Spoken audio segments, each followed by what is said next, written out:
내가 너를 보면 무섭다. 초등학교 때였다. 6.25 전쟁 중이었지만 소를 몰고 온들판을 다니며 풀을 먹이고 들어오는 나에게 어머니가 하신 말씀이다. 이후에도 어머니는 종종 내가 너를 보면 덜컥 겁이 난다고 하셨다. 어린아이가 그 힘든 농사일을 너무 악착같이 하니 놀랍고 기특해서 그런 것일 수 있다. 아니, 뱃속에 있을 때 지우려고 약까지 먹었는데 끈질긴 생명력으로 태어난 아이가 누구도 안 하려 하는 힘든 일들을 하니 안쓰럽고 미안해서 그렇게 말한 것일 수도 있다. 9남매 중에 7번째로 태어났기에 내가 너를 지우려고 약을 먹었었다는 말씀도 그냥 그런가 보다 하고 흘려들었던 것 같다. 하지만 나의 잠재의식 깊이에는 삶에 대한 애착이 강하게 자리 잡혀서였을까? 생존에 대한 열망이 누구보다 커서였을까? 나는 정말 열심히 살았다. 아니, 열심히 사라졌다. 우리 집은 집터만 400평이 넘는 여러 소작농까지 둔 부유한 농가였다. 해방 후 바로 내가 8세 때 사회주의가 들어오면서 토지개혁이 일어나 소작농지를 다 분배해야 했지만 우리가 직접 짓는 땅도 만만치 않았다. 하지만 그 시절에 일본 메이지대에서 유학을 할 정도로 식자였던 아버지. 부유한 농가에서 귀하게 자란 형과 누나들은 농사일을 힘들어했다. 그 많은 일들을 힘들다는 생각도 없이 한 것은 나였다. 아직 어리니 일을 안 한들 뭐라 할 사람도 없었건만 누가 알아주기를 바라는 마음도 없이 저절로 눈이 떠지고 몸이 움직여졌다. 꼭 두새벽에 일어나 2, 3분 거리에 있는 교회에 가서 종을 치고 들에 나가 일을 하다가 학교에 가고 학교에 다녀와서 또 일을 했다. 부지런히 열심히 사는 것에 하늘도 감동했는지 내가 손대는 일은 이상하게 다 잘 되고 내가 하는 농사는 언제나 남들보다 몇 배의 수확을 거뒀다. 한 번은 이런 일도 있었다. 6.25 사변으로 마을에 폭탄이 많이 떨어져 마을 곳곳이 폐허가 되고 고철들이 생겼다. 그게 돈이 될 거라고는 상상할 수도 없는 일이었는데 나는 고철이 보이면 새끼줄로 묶어 집으로 끌고 와서 마당 한쪽에 쌓아놓았다. 그것이 중학교 1학년 때의 일. 이후 고등학생이 되었을 무렵에는 가격이 많이 올라서 큰 도움이 됐었다. 중학교 2학년 때는 당시 특수농작물이었던 담배농사를 지어 고수익을 냈고 담배농사 이후에는 고구마 농사로 전환하여 또 많은 수익을 올렸다. 건강하고 힘이 좋아서 그 무거운 고구마 자루를 혼자 걷더니 수레에 옮겨 싣고 나가 가게에 팔기도 했다. 중학생이 뭘 알아서 그랬겠는가. 이렇게 하면 돈을 벌 거야 하는 어떤 계산도 없이 그저 열심히 움직이고 나면 그것이 필요한 등록금이 되고 생활비가 된 것이다. 원하던 대학의 토목학과에도 무난히 들어가고 그 어렵다는 기술사 시험에도 한 번에 합격했다. 이후 건설 공무원을 하면서 우수 공무원으로 인정받아 대통령 표창까지 받았다. 나이 30에 꾸린 가정도 성공이었다. 중매로 만난 아내는 일본 문화복장학원에 유학 중인 미모의 재원이었다. 결혼 후 아내는 교사 생활을 시작했고 함께 일남 이녀를 키우면서 큰 소리 한 번 나는 일 없이 화목한 가정을 이루었다. 아이들 역시 엇나가지 않고 반듯하게 잘 자라주었다.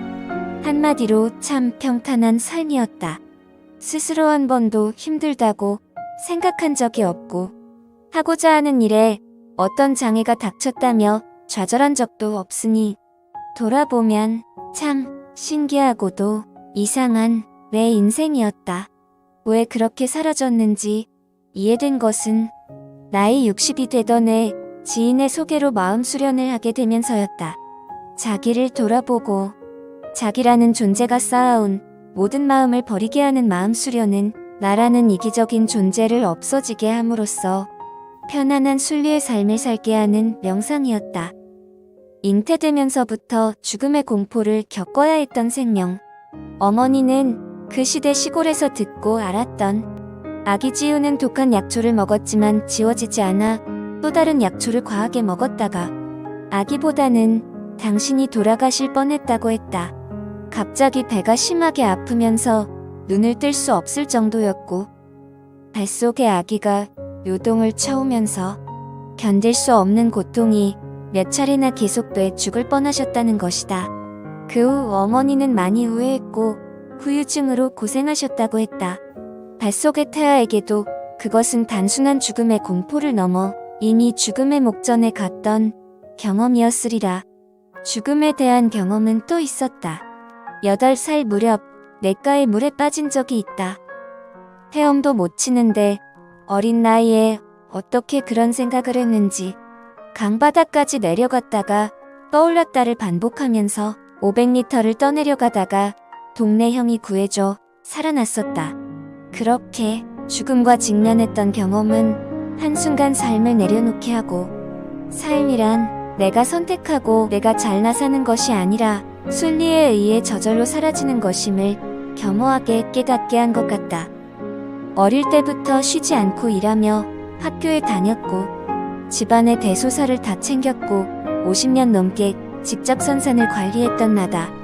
사회에 나와서 직장 생활을 하고 가정을 꾸리고 살아가면서도 소소하게 쓰레기 분리수거, 청소, 설거지까지 남들이 하기 싫어하는 것은 무조건 먼저 했다.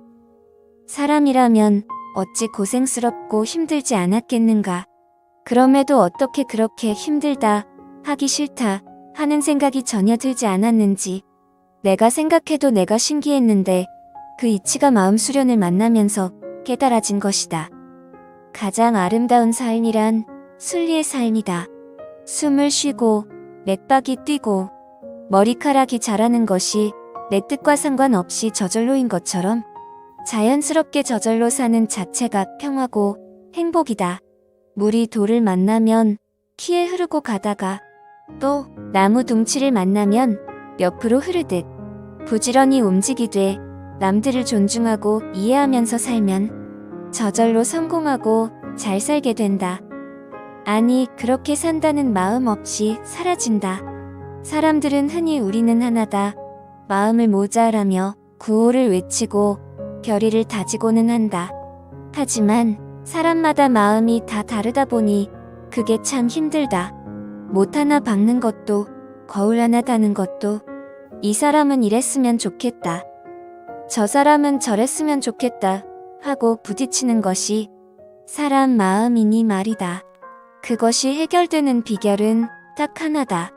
마음을 비워 자기 마음이 없어지면 저절로 내 주장을 내세우기보다는 상대를 존중하게 되고 하나가 되기에 서로 싸울 일도 없게 되는 것이다. 나는 참 복이 많은 사람이다. 태어나면서부터 산다는 것이 얼마나 큰 은혜인지를 알았고 노년에 이르러서는 마음 비우기를 통해 우리 산과 마음의 이치까지 깨닫게 되었으니 말이다.